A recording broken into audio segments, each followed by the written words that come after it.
রাজনীতিতে হাওয়া বদল যখন তখন, নির্বাচন এলে তো কথাই নেই, কিন্তু এই সমীকরণ মেলানো যাচ্ছে না।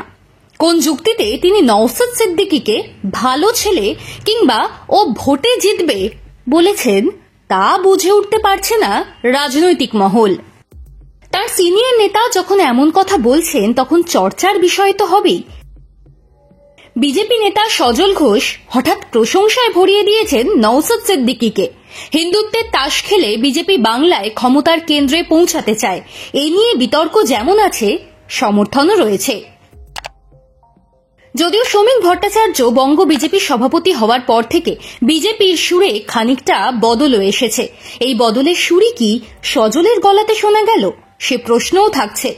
কিন্তু সবকিছুর বাইরে বেরিয়ে অন্য অঙ্কও যে উড়িয়ে দেওয়া যাচ্ছে না। ভাঙড়ে তৃণমূল কংগ্রেসকে আরও চাপে ফেলতেই কি নতুন পন্থা নিল বিজেপি? এই প্রশ্নও যে হঠাৎ তৈরি হয়েছে বাংলার রাজনীতিতে। কি বলেছেন সজল? টিভি9 বাংলাকে দেওয়া এক সাক্ষাৎকারে নওশাদ সিদ্দিকীকে নিয়ে মুখ খুলেছেন সজল ঘোষ। তিনি বলেছেন, ভাঙড়ের মানুষ হয়তো আমাদের জেতাবে না, তবে তৃণমূলকেও তারা মোটেই ভোট দেবে না। আমাদের সঙ্গে আইএসএফ এর দর্শনগত অনেক ফারাক আছে, থাকবেও, কিন্তু যেটা সত্যি সেটা বলতেই হবে। আমার মনে হয় এবারও বিপুল ভোটে জিততে চলেছে নওশাদ। মাত্র 4.5 বছর আগে রাজনীতিতে পা রেখেছেন নওশাদ, এর মধ্যেই বেশ প্রভাব তৈরি করে ফেলেছেন। আইএসএফ এর কাছে এই নির্বাচন অত্যন্ত গুরুত্বপূর্ণ। বাম কংগ্রেসের সঙ্গে জোট করতে পারলে লাভ হবে তার।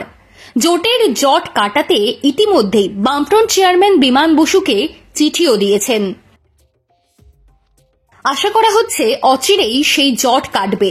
জোট নিয়ে যতই প্রশ্ন থাকুক, দল হিসেবে আইএসএফ ধীরে ধীরে মাথা তুলছে। তিনি ফুরফুরা শরীফের ছোট পীরজাদা হলেও ধর্মনিরপেক্ষ মনোভাবই বাংলার রাজনীতিতে ক্রমশ জনপ্রিয় করে তুলছে নওশাদকে। একথা স্পষ্ট ভাষায় এর আগে বলেছেন বিকাশ রঞ্জন ভট্টাচার্যের মতো অভিজ্ঞ ও প্রবীণ বাম নেতা। তারই প্রতিফলন যেন কিছুটা শোনা গেল সজলের কথায়। বিজেপি নেতা বলে দিয়েছেন, আব্বাস সিদ্দিকীকে নিয়ে বলতে পারবো না, তবে নওশাদ খুব ভালো ছেলে, অত্যন্ত ভদ্র এবং মার্জিত ছেলে। ওর যথেষ্ট পড়াশোনা রয়েছে, শুধু তাই নয়, ওর অনেক কোয়ালিটিও রয়েছে। আমার মনে হয় ও টাকা রোজগার করার জন্য রাজনীতিতে আসেনি। নওশাদকে নিয়ে সজল ঘোষের মুখে বেশ একটা প্রসন্নতার আঁচ পাওয়া গেল। যদিও দলের বাকি কাউকে নিয়ে কোনো মন্তব্য করেননি নওশাদ। সজলের এই মন্তব্য কিন্তু ভাঙড়ের রাজনীতিতে বেশ প্রতিক্রিয়া তৈরি করতে পারে বলেই মনে করা হচ্ছে।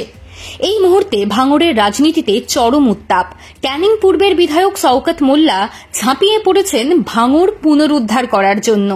এ নিয়ে নওশাদ বনাম শওকত লড়াই ঘিরে রোজ নতুন নতুন খবর, মন্তব্য শোনা যাচ্ছে। তার মধ্যে বিজেপি নেতা সজলের এই মন্তব্যের তাৎপর্য কিন্তু একেবারে ভিন্ন। শওকত আবার প্রায়ই আইএসএফ এর সঙ্গে বিজেপির আঁতাতের যোগ তুলে ধরেন। নওশাদকে প্রশংসায় ভরিয়ে দেওয়ার পর সেই তত্ত্ব আরও একবার জোরালো হয়ে উঠতে পারে ভাঙড়ে।